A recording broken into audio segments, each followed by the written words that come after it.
Hello everyone, welcome to my Destiny-inspired dungeon in Minecraft. So today I'm going to be showing you all how you can do the dungeon, so normally with 2 or 3 people, but also how to run it solo. So normally this dungeon requires a minimum of 2 people to complete, but with running a couple commands you can also run it solo. It's really not that difficult, and I will put all the commands in the description of the video, along with the timestamps they are run, and what encounter they're for. All the commands will also be shown on screen, and you can also find a link to the map in the video description as well. So, with that out of the way, I'm assuming most of the people who have clicked on the video know what a dungeon in Destiny is, but for all the uninitiated, a dungeon is a puzzle-like activity that requires coordination and skills to complete. So with that knowledge, why don't we just get straight into the video.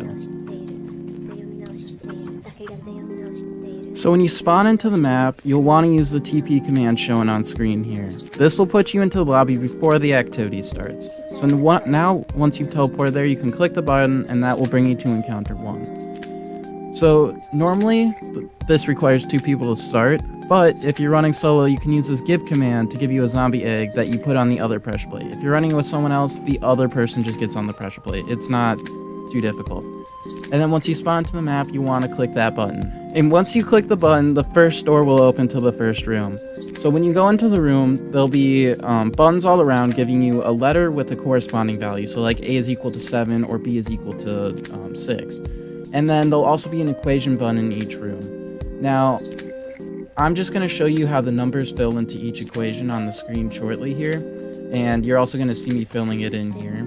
So that way you don't actually have to do the math yourself. But if you want, that's also something that you could do.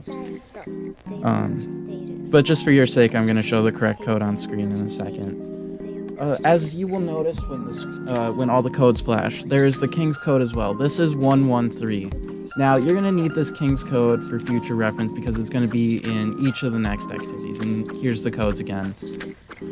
Well, so what I recommend doing in this room is if you click the equation button, a ton of 3 zombies will spawn. So I just recommend just spawning a ton of them. That way you can just farm rotten flesh. That way in the future you're going to be able to upgrade.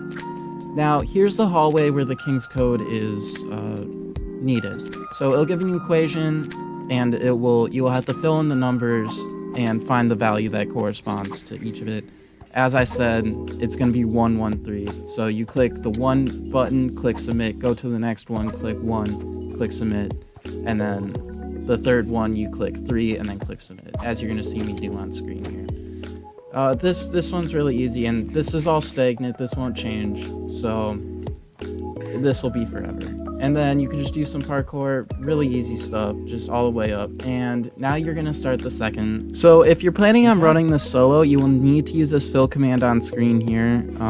This is required because someone is required to stand on the other plate, but instead you're just going to put a zombie there, and this is putting fences around that second pressure plate.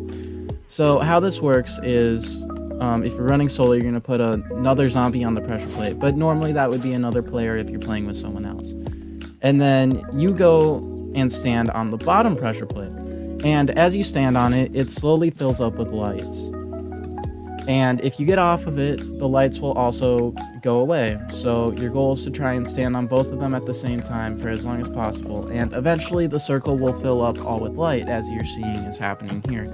I also made a cut just so you don't have to watch the whole thing, as it can take a while. But once you fill it up, you will get a prompt in chat, as you see here, that says the King's key code is required. If you remember, this is the code that I gave to you guys earlier, the 113, which will be shown on screen again in just a couple seconds. But I also recommend for this phase that you go and kill all the ads before you go and do DPS, so that way you don't have anything attacking you or nothing's attacking you until the later stages of the boss battle. I also recommend that you have a spot open in front of your arrows, which you will see me do in a second once I go to do boss DPS. This is because you're going to get wither arrows, and if you have a slot open in front of your arrows, they'll just spawn in, and then you will automatically use those, and then and then you'll just go back to using normal arrows later on in the battle. And if you're running with someone else, I don't think you should have any difficulty, you shouldn't have any difficulty beating Gore Map on the first encounter, or the first boss DPS phase, but if you're running it by yourself, it'll probably take 2 at a bare minimum. But if you do it in 1, that's also cool. So yeah, and if you fail, you just have to repeat again. You get up to 3 times, or a combination of failing the King's Code. So if you fail the King's Code once and then you don't kill the boss on the second encounter, then you will enrage the boss. And this also goes if you get the King's Code correctly, but then you just don't kill the boss in 3 encounters, you will enrage the boss. And basically what this is you just get less time to do the encounter. Yeah, and otherwise you just repeat the encounter over and over again, just standing on the pressure plate and then putting the King's Code, and then you can do boss DPS.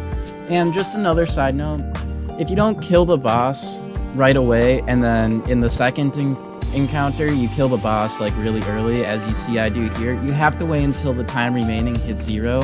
This is just how I programmed it. But yeah, once it hits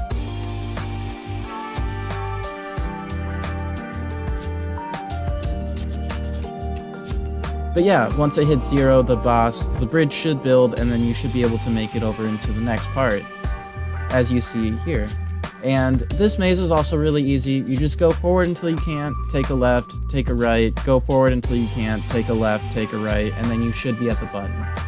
And as you see me doing here, you can just put all your iron chest pieces or golden swords later on, and you can sell these for money as well. And as you can see, this is the maze. Alright, so now we're going to be on the third encounter. So you can run this command. So the next command for this encounter is the Setblock command. So you can run this now, or you can run this later when you actually need it. But once you click the button, that table on which the button is will turn into a map. Also, 3 key holders will spawn per room, 1 with an iron block, 1 with a gold block, and 1 with a diamond block. Now you can convert to the map as to where to put the iron, diamond, and gold blocks, but it'll also be shown in the video. And and so the diamond block goes onto the beach, the iron block goes by the tree, and then the gold block goes into the wall furthest away on the second encounter. And so once you put in 3 blocks, right or wrong, it will say the King's Code is required, which again is the 113. So you put in the King's Code, and then the next room opens up. And so the second room is a little bit different. It's a lot bigger, and there's some hidden compartments. And so this is where the Setblock command that is in the description of the video will need to be run.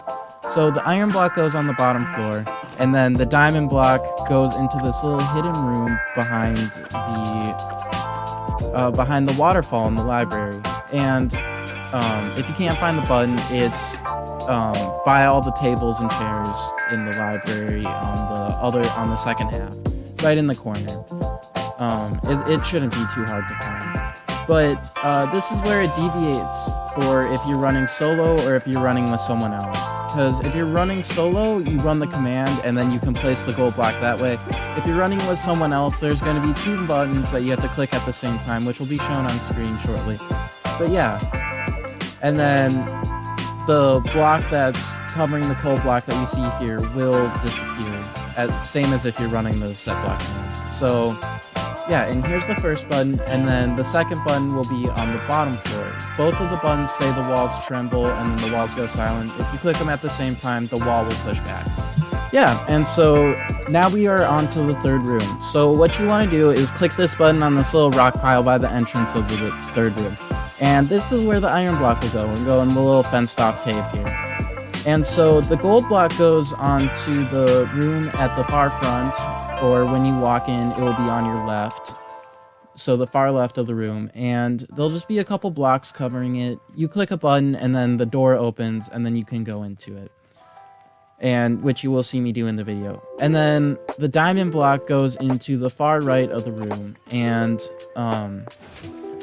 basically it'll be covered by the door will be 2 glowstone blocks, and there'll be a button right by. You click the button, and then the 2 glowstone blocks will pull up, and then you can go in and put the button and put the diamond block there. And so, and then you go and put the king's code in, and then the bridge will form, and then you will be able to cross, getting you to this little jump puzzle section, which will be shown on screen here in a second. And so the map will also be shown once you finish that encounter, but the way you go is it's your first left, and then your first right, and then your first right again, and then all the way down and to the left, and then you're finished with this little jump puzzle, which you are seeing me complete here. Yeah, and so now we go on to the third encounter. If you're running it solo, the only one you have to run is that zombie command so you can start it. Nothing too horrible. This doesn't require any special commands to complete solo or anything. And so once you spawn in and click the button, a couple skeletons will spawn. But what you want to watch out for is the King's Dominion spawn, because they will spawn in a certain order and then you need to shoot them. If you don't catch it right away, or catch what order I shoot them in the video, I will also put a map in the video description as well, so that way you can just look at the map instead of having to watch where they spawn. But yeah, you shoot them in the order they spawn, and then you go and stand on this pressure plate. And when you stand on the pressure plate, key holders will spawn. And just like the last one, they'll have a diamond block, and then a iron block, and then a gold block. Nothing too hard.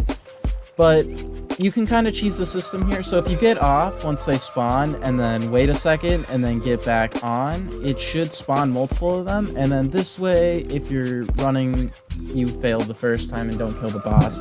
That way you can just kind of cheat the system, and you don't have to stand on the pressure plate again.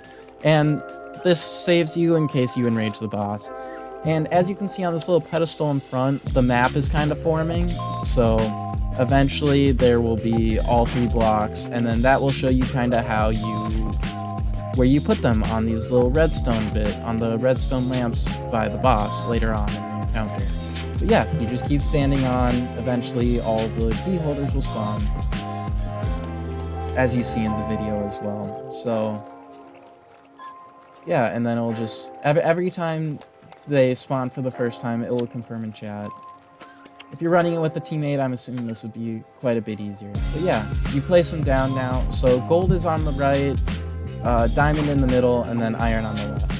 And so once you submit these, it will say the King's Code is required. You just shoot the targets again, 1 being on the left and 3 being on the right. And then once you put those in, the boss DPS phase will start. I recommend for this boss DPS phase, unlike what I'm doing now, but what you'll see me do in the second and third round, I recommend standing on the pedestal, so that way you can just kind of aim up and don't have to like target or use your bow or anything to do continual damage to the boss. But yeah, if you're running it with someone else, I have no problem seeing you doing this encounter in 1 or 2 phases. But if you're running solo,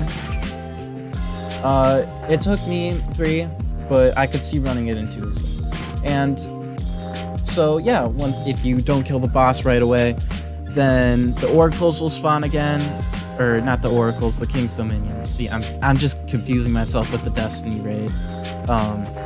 The King's Dominions will spawn, and